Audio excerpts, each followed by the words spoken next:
Bahar bin Smith itu sering menyampaikan hadis ini. Rizik Syihab juga sama, Taufik juga sama. Ini Habib semua. Kalau saya katakan mereka ini menjilat ludah sendiri. Kalau kita pahami, ketika Habib Lutfi mengatakan tidak ada mufti di Indonesia sehebat Utsman bin Yahya dan satu-satunya, nggak ada yang lain, lalu apa gunanya kayak Abu Yamuh tadi? Abu Yamuh tadi ini mufti Syafi'i yang diakui di tanah Hijaz sampai dini hari. Nggak ada apa-apanya Habib Lutfi itu. Bahkan presiden dijelek-jelekan. Pak Jokowi disebut apa? Kodok. Wes macam-macam. Bahkan sampai Pancasila aja dulu sama si Rizik tuh, cuman dia udah minta maaf, dipantatin. Betul itu. Coba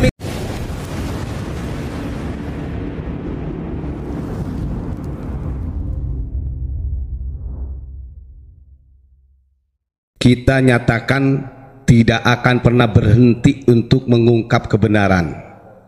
Siapapun itu yang ingin merusak sejarah marwah Nusantara, lebih-lebih adalah imigran Yaman yang mengatasnamakan dzurriyyah Nabi, tetap kita bongkar sampai kapanpun.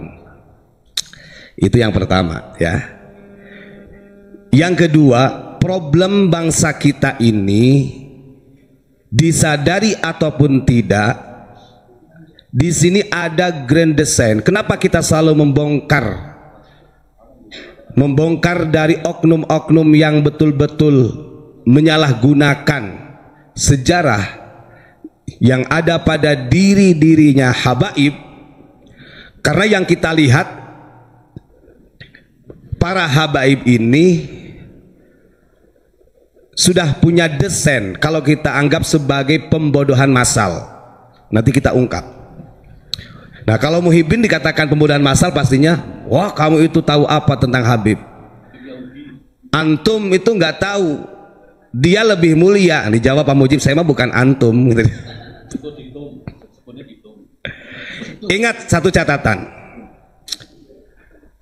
ada pembodohan massal yang menjadi problem bangsa kita, yang mengatasnamakan agama, mengatasnamakan kesucian baginda Rasulullah Shallallahu Alaihi Wasallam. Kenapa saya sampaikan banyak para habaib yang menghinakan ulama-ulama kita, apalagi para kiai kita yang dekat dengan pemerintah, disebut orang-orang yang khianat kepada baginda Rasul. Sementara dari para habaib yang dekat dengan pemerintah tidak pernah mereka bahas. Satu, itu sudah gejala pembodohan massal. Masa kita dituntut untuk husnudzon kepada para habaib, sementara kepada para kiai harus suudzon? Nanti dulu. Saya kemarin sampaikan, kalau pembodohan massal ini sudah melekat kepada anak bangsa, dua yang akan menjadi kerusakannya. Satu, mentalitas yang rusak. Yang kedua, akidah. Ada kiai yang dekat dengan pemerintah, disebut kiai dunia. Ada ulama kita yang dekat dengan pemerintah, disebut ulama yang khianat kepada Rasulullah. Sementara para habaib yang dekat dengan pemerintah tidak pernah mereka bahas. Ini namanya kemunafikan. Padahal hadisnya yang disampaikan sama. Bahar bin Smith itu sering menyampaikan hadis ini. Rizik Syihab juga sama, Taufik juga sama. Ini Habib semua. Kalau saya katakan mereka ini menjilat ludah sendiri. Andalannya begini, dalam hadis Nabi yang diriwayatkan oleh Imam Anas bin Malik begini, al ulama umana ur-rusul, walaupun si Bahar salah bacanya, bukan al ulama umana ur-rasul, al ulama amana ur-rasul katanya. Goblok, itu bukan pinter, bukan amana umana, saya benerin ya. Itu yang di kajian di Tajul Alawin kemarin saya tadi nonton. Oh begini, ternyata itu ada doktrin besar-besaran. Hanya gara-gara kejadian Tuan Guru Bajang itu loh Gus, itu dikata-katain ulama kita.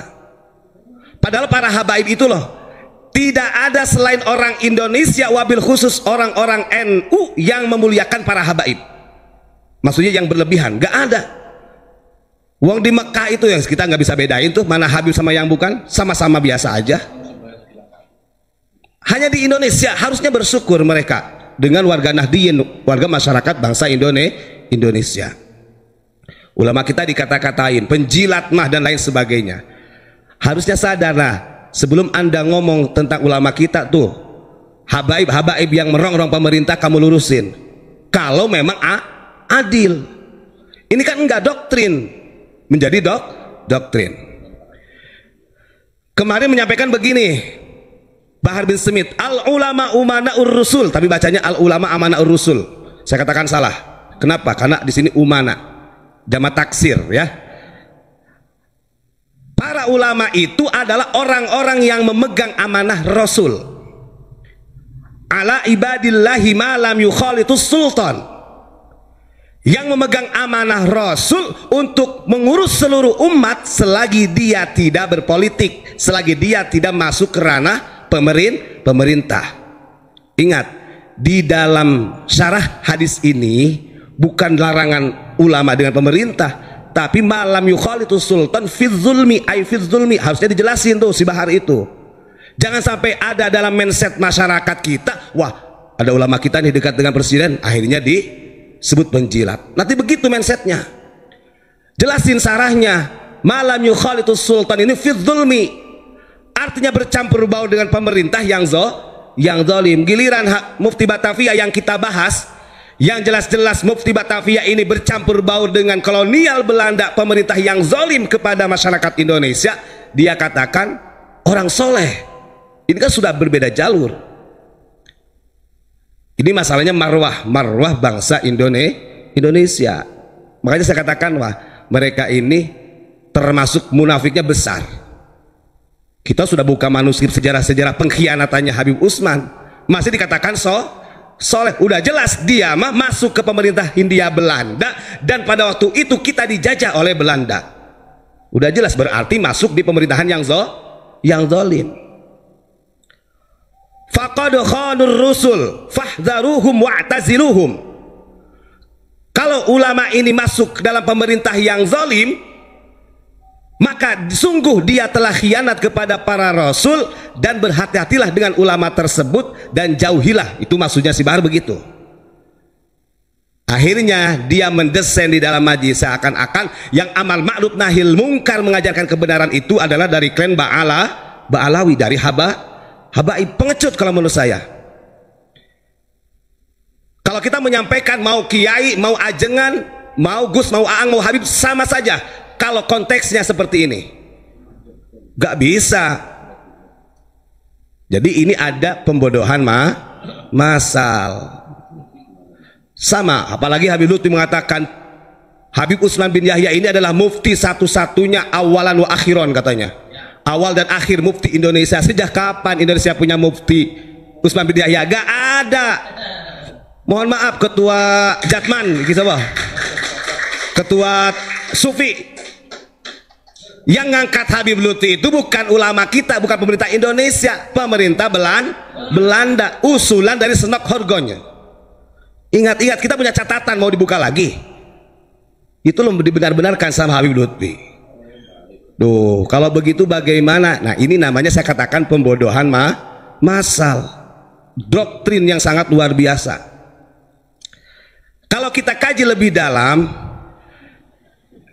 yang terjadi pada saat ini di Indonesia, berapa banyak dari mereka klan Ba'alawi yang menjilat pemerintah, bahkan dengan kepentingan politiknya mengatasnamakan jargon agama, menggunakan jargon agama, mempolitisasi agama. Banyak. Coba disimak tuh, dari mulai Pilpres kemarin yang istimewa ulama yang mana yang masuk di kategori itu? Kalau kita pahami, ketika Habib Lutfi mengatakan tidak ada mufti di Indonesia sehebat Utsman bin Yahya dan satu-satunya, nggak ada yang lain, lalu apa gunanya? Kayak Abu Yamuh tadi. Abu Yamuh tadi ini mufti Syafi'i yang diakui di tanah Hijaz sampai dini hari. Nggak ada apa-apanya Habib Lutfi itu. Betul. Sampai dini hari para habaib kencing berdiri lah, bisa jadi begitu ya. Kalau ke tempatnya Abu Yamuh tadi, sekalipun Habib Lutfi gak berani. Karena Abu Yamu tadi paham sifat terjangnya para habaib. Gak boleh begitulah. Silakan Anda muliakan klan Anda, tapi ingat Anda itu menumpang di Indonesia. Banyak mufti-mufti kita itu ini mengatakan gak ada satu-satunya tok katanya. Kata itu Habib Lutfi yang mengatakan. Cuman Utsman bin Yahya, Habib Utsman bin Yahya yang mufti Indonesia. Saya pikir siapa yang ngangkat dia? Nggak ada yang ngangkat. Logikanya kalau dia mufti satu-satunya, kenapa dia tidak bisa menjadi imam Masjidil Haram? Nggak bisa. Yang menjadi imam Masjidil Haram ulama kita kok di zaman itu. Ingat, ini ada pembodohan massal. Hadis yang digunakan oleh mereka seperti Habib Taufik, ketua Robito, sering mengatakan, wah kiai-kiai di sini itu beda jauh dengan Tarim katanya. Diibaratkan seperti anjing yang memakan balung gitu kan. Karena sering gaul dengan pemerintah, dia nggak sadar. Kalau dia sadar dengan hadis ini, harusnya malu. Karena yang pas hadis ini, malam yukhalitu sultan fi zulmi, ini untuk Habib Utsman bin Yahya. Sepakat itu. Sok siapa yang berani melawan? Ngawur. Makanya saya itu kadang-kadang tak dengerin kok gini ya. Setiap acara mereka itu memang sengaja didesain sedemikian rupa supaya kita ini jadi budak. Bahkan dengan lantangnya itu kan ada Habib Quraisy yang sempat berselisih dengan Tuan Guru Bajang itu kan. Itu si Bahar itu berteriak, antum jangan takut, kakekmu itu ada di belakangmu. Maksudnya Rasulullah. Kakek siapa? Ya apalagi kalau sama Abu Yama Magu tahun 2014 sudah saya sampaikan tadi, para habaib aja sampai sum tangan kan begitu. Itu sampai mengatakan demikian. Kenapa? Karena mereka tetap masih membanggakan nasab yang seharusnya mereka mulai menyadari ini masih saja. Jangan takut katanya, karena kakek antum kakek anak gitu, kakek aneh banget gitu ada di belakangmu. Wah ini artinya nggak sesuai dengan konteks hadis tersebut. Sudah mah bacanya salah, gumbar-gembor, teriak-teriak, memberikan makna juga salah. Masyarakat itu perlu penjelasan syarah. Makanya ulama kita produktif dalam mengarang kitab syarah itu biar tidak salah jalur. Diartikan malam yukhalitu sultan semua pemerintah. Lalu pemerintah ini siapa yang memberikan pemahaman kalau bukan ulama? Dari dulu pemerintah dengan ulama itu nggak bisa dipisahkan. Kan begitu, atiullah wa atiur rasul wa ulil amri minkum, itu ayatnya. Tapi pemerintah yang zalim yang dimaksud dengan Rasulullah itu pun nggak boleh kita tinggalkan, tetap harus didampingi untuk diingatkan.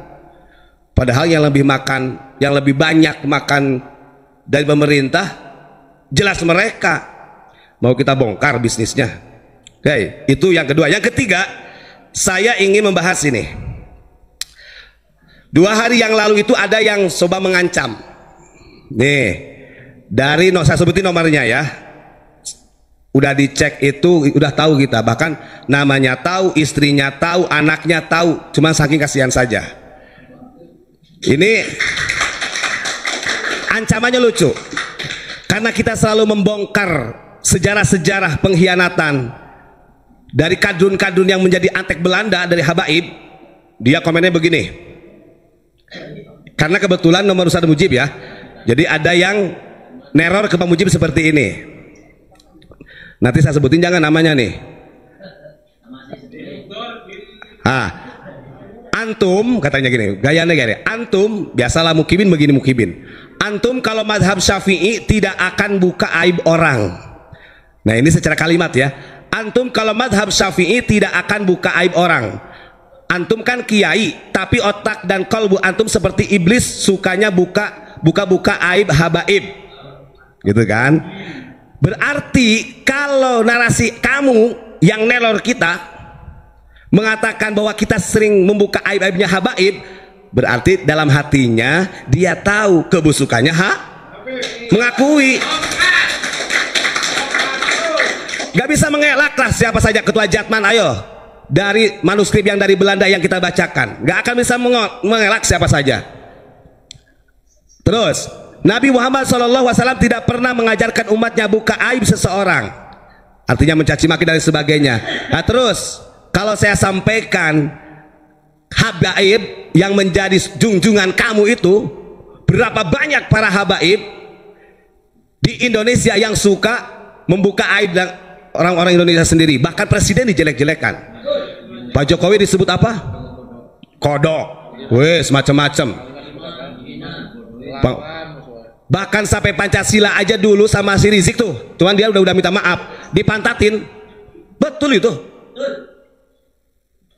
Coba mikir, karena orang ini ditelepon gak bisa, ditelepon di reject, di video call di reject, beraninya cuman ngancem-ngancem begini. Terus kemudian lucunya lagi ya, saya tidak takut dengan antum-antum, mau dari mana tidak takut, karena antum sudah bilang habaib kedok politik dan habaib bukan keturunan Nabi Muhammad SAW. Antum urusan dengan saya. Saya jawab, kami bukan antum.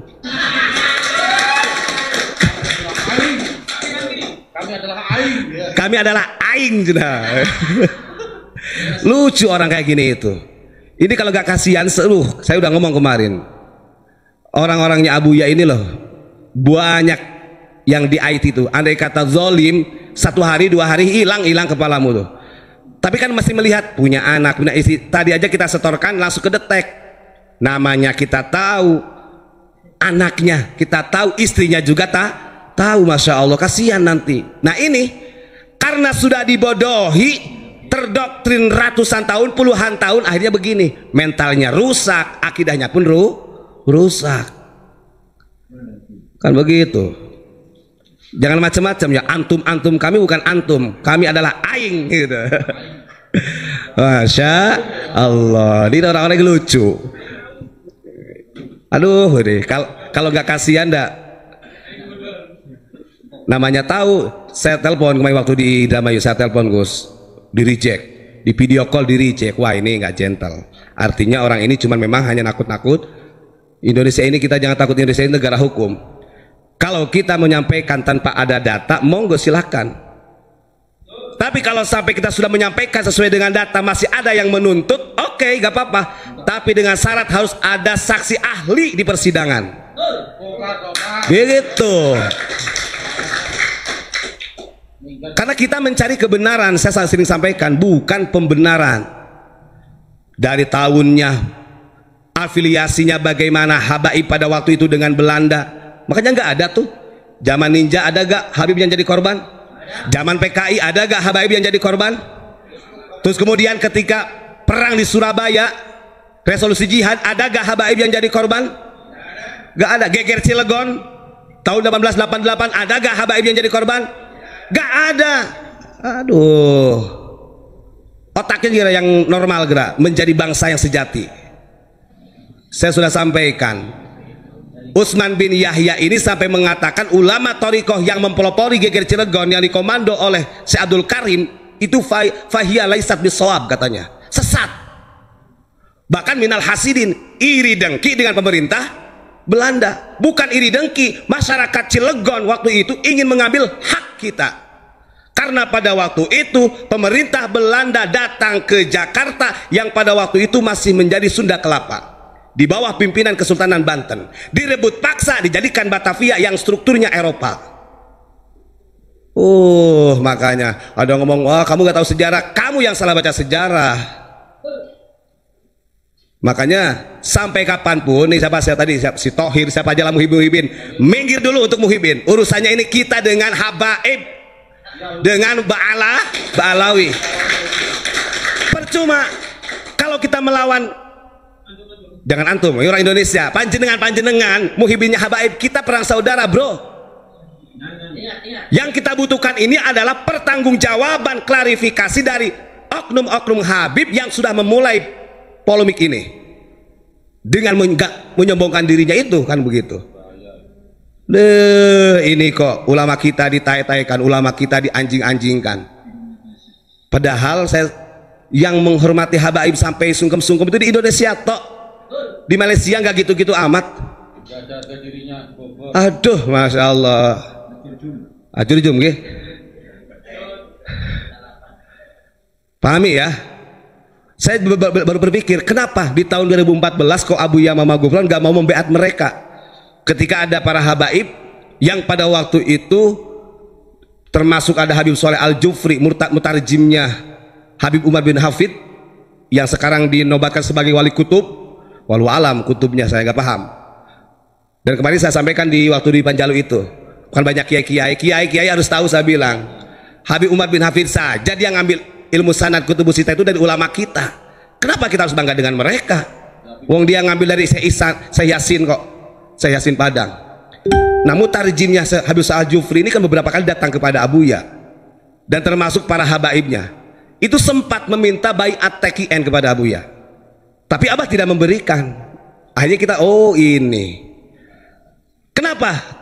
Karena yang kita pahami yang masih murni secara silsilatul masyayikh dalam thariqah Qadiriyah wa Naqsabandiyah cuma tinggal tunggal satu tok dari jalur Mama Armin. Yang lainnya ada yang dipenggal lah. Bisa dibuktikan dengan sanad. Artinya TKN yang menyebar yang masih murni silsilatul masyayikhnya itu cuma satu. Hanya dari jalur Mama Armin. Makanya Pekalongan menyuruh utusannya untuk mengambil sanad ke Mama Armin, akhirnya sama Al-Lukman sampaikan udah dibawa sama muridnya ke Malang, nggak berani dia. Masya Allah. Aduh, begitulah ya yang ingin saya sampaikan. Saya intinya begitulah. Jadi kita pahami, pokoknya untuk Muhyiddin minggir dulu lah, terserah. Untuk Muhyiddin mau menganggap saya ini Wahabi, saya ini Syiah, saya ini pembenci habaib, dan terserah antum. Ya, kan antum kan Muhyiddin. Tapi dengan terserahnya antum ya kuma aing gitu. Harus adil. Artinya Anda punya prinsip, boleh silahkan. Tapi prinsip Anda jangan mengajak kami untuk sesama dengan prinsipmu. Gak boleh. Begitu ya. Sampai kapanpun yang namanya doyib, tamu, itu nggak bisa menguasai tuan rumah. Ada masanya. Wong kita ajukan beberapa pertanyaan kepada mereka dengan manuskrip, gak ada yang bisa jawab sampai dini hari. Lalu ada orang yang ngomong begini, kamu kan nggak tahu tentang Robito Alawiyah. Ah pret, saya sama Abuya pernah ke kantornya Robito Alawiyah. Ya apa sih? Berdua sama Abah Gufron doh. Saya diajak. Waktu itu masih sebelum Taufik yang Semit itu siapa namanya lah. Saya Robito Alawiyah Ketua Robito, enggak hafal saya bukan Muhyiddin Habib jadi hafal. Ketua Robito. Lupa lagi saya nama yang sebelum ini. Ya, Habib Zain. Nah, kamu tahu ini Iya, betul. Waktu itu ketua Robitonya Habib Zain bin Smith. Habib Zain bin Smith dulu. Tapi memang kita akui, Pak. Kita akui. Ini untuk Muhyiddin ada sedikit kita apresiasi lah. Ketika masih dipegang sama Habib Zain bin Smith, artinya masih terkendalikan. Orang-orang habaib yang muda itu masih bisa diatasi lah, yang sombong-sombong itu. Tapi giliran dengan dipegang Robito Alawiyahnya oleh Taufik Assegaf ini, wah amburadul sudah. Malah makin gini, nanti dulu, Unik masih bertengger di NKRI, santai. Oh udah gak kuat ini pegang belajar, oke? Jadi saya sarankan nih, orang yang ngancem-ngancem kayak gini, kalau kamu memang benar-benar berani, ya datang aja ke pondok, ya.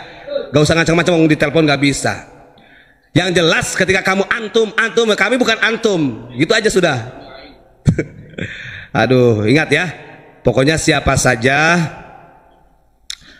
Untuk yang menyimak di sini, untuk Muhyiddin yang masih nyinyir, dibiarin saja, didoakan saja. Kita jangan sampai pecah belah dengan orang Nusantara sendiri, itu pesan Abuya. Tapi kalau orang luar yang ngucak-ngacik Nusantara, baru kita lawan. Karena target kita bukan teman kita, bukan saudara kita sebangsa setanah air. Begitu.